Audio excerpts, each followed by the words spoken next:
Imam Razi Rahmatullah Aleihi na yamna machang oiba matangwa chana chunabo phamama haibiram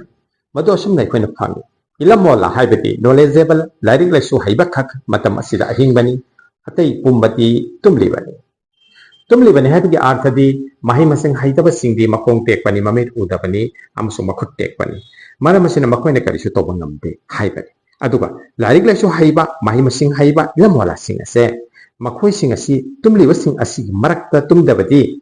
amalwala haibadi mahi masing bo thabakto on thok liba makhoi adu khaktani maramdi makoina tamluriba hairuriba sing adu thabakto on thok tana madugi mahi adu chaba phangi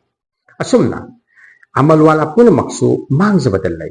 mangjabada laitaba sing adu di sumnagi ikhlas wala haibadi pukchen sengba sing adu khaktani masina imanga mari lainari amasung makoina aduguma thabak sing ado imanga haibadi imanda chokhat naba hengkat naba masagi darja do Allah mafamda wangnaba